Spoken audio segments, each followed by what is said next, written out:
सागरीय तापमान के वितरण पर अगर हम देखें तो यहाँ पर भूमध्य रेखा से दूरी, जल एवं स्थल का असमान वितरण, प्रचलित पवने, सागरीय धाराओं तथा स्थल से घिरे बंद या खुले महासागरों का भी प्रभाव पड़ता है। बच्चों, समुद्री जल का जो तापमान है वह अगर हम देखें तो कई प्रकार से प्रभाव डालता है। जैसे सागरीय जल का तापमान जो है वह पृष्ठीय तापमान कैसे होता है, भूपृष्ठ पर, क्योंकि जब हम भूपृष्ठ पर देखेंगे तो वहाँ का तापमान जो है वह एक समान नहीं होता है। यह जो तापमान है वह अक्षांश रेखाओं के आधार पर बदलते रहता है। विषुवत रेखा से ध्रुवों की ओर बढ़ते समय पृष्ठीय तापमान कम होता जाता है।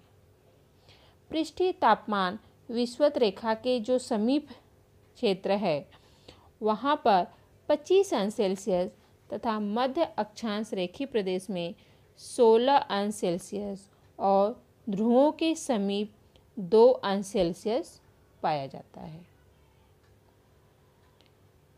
स्थान, समुद्री प्रवाह, चक्रवात, वर्षा, समुद्री लहरें, समुद्री जल की क्षारता कितनी है, वहाँ का प्रदूषण कैसा है, अभिसरण प्रवाह कैसा है, ऋतु आदि विभिन्न घटकों का समुद्री जल के पृष्ठीय तापमान पर बहुत बड़ा असर होता है।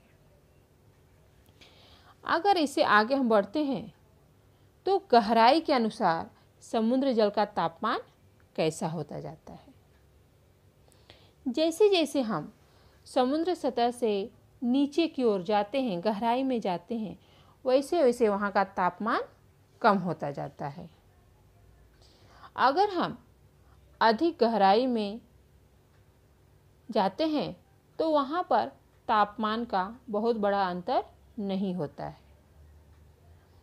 गहराई के अनुसार तापमान में जो होने वाला अंतर है वह विषुवत रेखा के समीप, यहाँ पर विषुवत रेखा के समीप सबसे अधिक और मध्य अक्षांश रेखीय प्रदेश में कम पाया जाता है।